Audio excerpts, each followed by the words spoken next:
Hello, good afternoon. It is kind of a rainy day here in Chicago, but I wanted to give you guys all another intuitive tip and video today.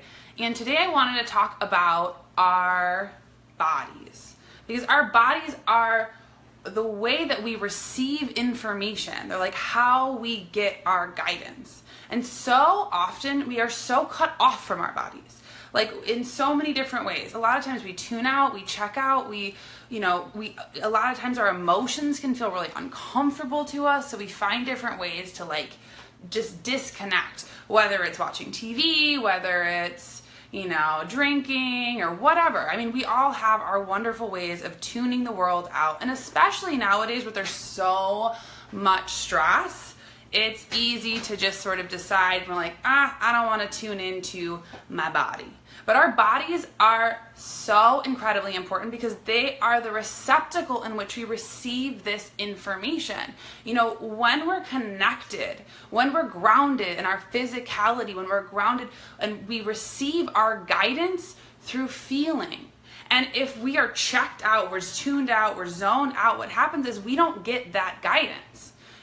And there's so it's sort of like, for me, one of the great feedback ways that I get back in tune with my body is that I always get active. I love to run. I love to meditate. That's another fabulous way for me to tune into my body. But, our bodies are our litmus test for what's going on in our lives. So often if we're exhausted, depleted, different things, that's our body trying to tell us something. And so often we just don't listen to it.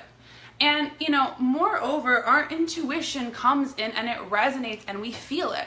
So, one of the questions that I want to ask you, because like we talked about in my last video, is being open to intuitive guidance, is how do you feel your guidance? Where do you feel it in your body? For me, when I get guidance, I feel it in my gut.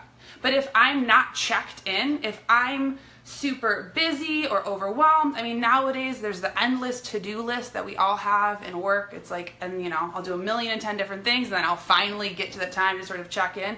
But when I'm in that space, I don't get guidance. I get stuck in my head and I overthink it. I don't even feel the movement. I don't feel the vibration, because when we get guidance, we have to be able to be flexible and to really move with it. We have to move with our guidance. So, and moreover, our guidance and our bodies give us that place of where we can really tune in and feel things. A lot of times, sometimes when I talk to clients and they're brand new at this and they're like, I don't know how to get guidance. I've never been guided. I'm not intuitive at all. I don't know what I'm talking about. We just start even opening up that channel by asking, what are the ways that we've been guided? And a lot of times we'll give a story of like, oh, this is something that happened to me. And then they'll might channel them and be like, oh, this was a different experience. But a lot of times they have, hi, Gabrielle, it's so good to see you. But a lot of times they'll tell me a story where they had a really bad gut feeling about something. They're like, I just knew that I shouldn't do this one thing, and then boom, something happened. And that is when our intuition and our body system and our guidance goes totally over, red flashing lights. So the thing is if we start to connect and start to really use that as a place to get grounded in and really value that, not only does our intuition skyrocket, but we feel the different vibrations. We are vibrational creatures. We feel vibration. It happens to us all the time. We resonate. So if we really pay attention to that and feed that, it's a place where our guidance and our thing will just sort of expand. And a lot of times what I see with people is they get the guidance. They might get the feeling, but they talk themselves out of it. They're like, they'll kind of get it into their head and I don't know if that's really true or if I'm thinking about it, and they kind of miss their moment. But sometimes and moreover, a lot of times when, we've really been encouraged to disconnect also from our emotional bodies. of not really feeling things. And even in American culture, you know, sometimes we don't want to have to feel the not so good stuff. We kind of want to shift over to the better sort of feelings. But what happens is that really can negate our experience. Having that connection, and even like sort of getting too analytical about all of the different the different things that are going on, it cuts us off from that system. You know, and a really great hallmark to tell is if you're in your body is, do you move? You know, with my mom in our workshops, one of the ways that we always open up is that we have a dance party. And you can tell people who have literally like squeezed their spirit out of their bodies, they don't move. They don't want to move. There's a certain rigidity and a certain protection almost against the world. So my question for you today is, how often do you move? How often do you take a moment to get in touch with your body? And then how does it feel? And what is it telling you? Because it gives you so much information all the time. You know, for example, like if I'm having a bad vibe, a lot of times I'll feel it and it will make me feel super uncomfortable. But if I'm not aware of that, if I'm not aware of that feedback system that I'm getting a bad vibe, I'm like, am I getting a bad vibe? Is it somebody else's bad vibe? What is sort of going on right now?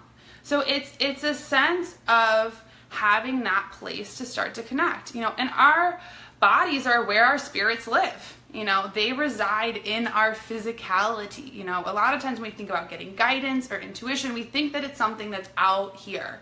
But it's not. It's in here. It's in right here. It's in our hearts. It's in our guts. It's in our chest. So to really have that place to start to feel that. And even asking yourself, how, you know, what does my guidance say on this? How do I feel about this? And you'll be super surprised of how much everything sort of opens up. So, you know, in another way of just, and really of, yeah, moving it. You don't have to do a big run or go kickboxing like I do, but what are the ways that we get back in touch? What are the ways in which we really connect? What are those ways that we allow ourselves to receive guidance? Because the more grounded we are, and the more we feel that and are centered in that, the more we flow with life and the less we stop fighting against it. And it's almost like dancing. That's how I feel about living an intuitive life and listening to my intuition. Because when we get that intuitive hit, when we feel it, because we have to be flexible. If you get a hit and you're walking down the block and there's this thing that says turn right, you need to be able to move with that and go. And so it's sort of like having to be open to that space of like that dance. So we have to be flexible. We have to be able to let the universe lead. And so, you know, it's just a quick video today, but I really want to encourage you to get in touch with your body and ask yourself, what is it telling you? And really of starting to reconnect there and giving yourself space for that spirit, and also to not shop it around to your head.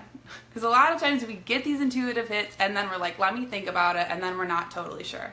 But to give that space to really feel the vibration. So I just came from boxing and I loved it. I mean, some gentle yoga, some stretching, a walk around the block, anything. I mean, there's a million different ways. But I just wanted to give you a short little today of just to check in with your body and see what it says and see how you feel, and then honor that. Give it some space. But I hope you guys are having a wonderful day. Love you. Bye.